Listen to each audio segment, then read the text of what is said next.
बिस्मिल्लाहिर्रहमानिर्रहीम।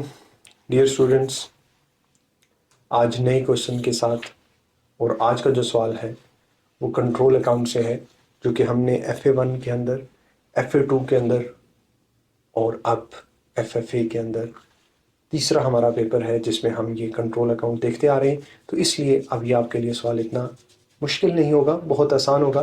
तो चलते हैं क्वेश्चन की तरफ और देखते हैं कि आज का सवाल क्या है। कहता है M is reconciling her payable control account to the list of individual payable balances in her payable ledger, but they do not agree. Payable list balance and control accounts are not equal. तो जब equal ना हो तो इस process को क्या कहते हैं?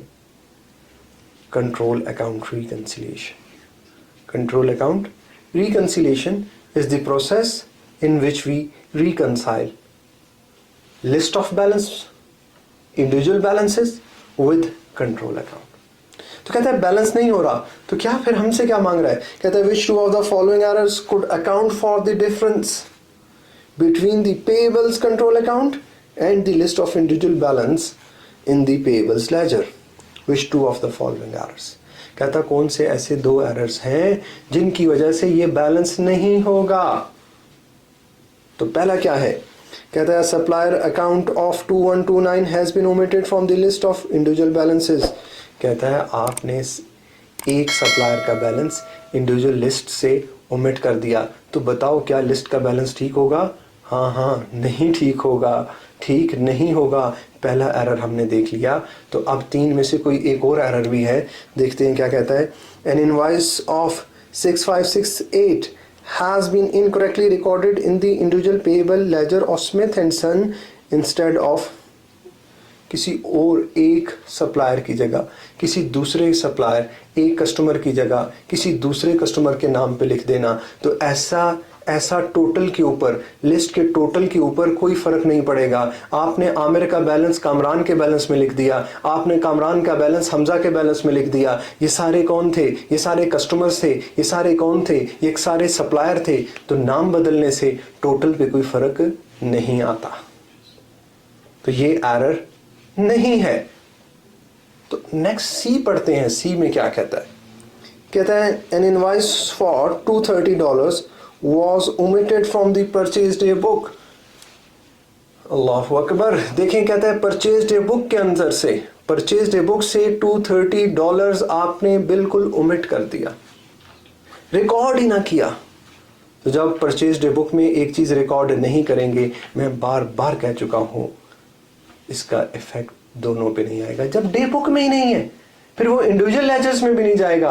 और डे बुक का जो टोटल होता है वो टोटल कहाँ जाता है? कंट्रोल अकाउंट में जाता है। तो जब एक ट्रांजैक्शन ही नहीं लिखी गई तो टोटल ठीक नहीं होगा, और जब ट्रांजैक्शन ही नहीं लिखी गई तो इंडिविजुअल में नहीं गई। तो जब दोनों जगह नहीं गई तो दोनों गलत हैं, बट दोनों बोले दोनों क्या है? इक्वल हैं। दोनों क्या है? इक्वल हैं। तो ये भी प्रॉब्लम नहीं हो सकता। तो जब कुछ नहीं होगा तो आखिरी ऑप्शन अब तो ठीक ही होगी। तो चलते हैं आखिरी ऑप्शन क्यों ठीक है भी कि नहीं, देख लेते हैं। तो क्या कहता है? An invoice of 723 has been recorded in the payable control account as 273। तो इसका मतलब ट्रांसपोजिशन एरर हुआ। कहाँ हुआ? कंट्रोल अकाउंट में हुआ।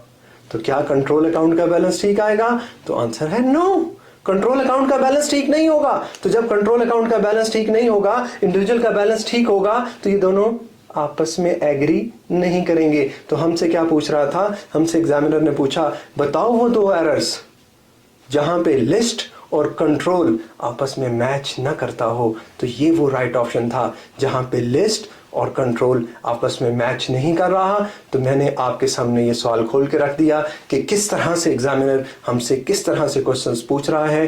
तो अगेन लास्ट में मुझे लगता है कि लास्ट पार्ट मुझे एक दफ़ा रिकॉर्ड कर देना चाहिए, ताकि मैं बार बार ये ना कहूँ कि अगर आपको कोई मसला है तो कमेंट सेक्शन में ज़रूर पूछ सकते हैं। दुआओं की दरख्वास्त है, याद रखें, और जब पेपर में ये सवाल आए तो राइट ऑप्शन ही लगाना। अस्सलामु अलैकुम वरहमतुल्लाहि वबरकातुहू।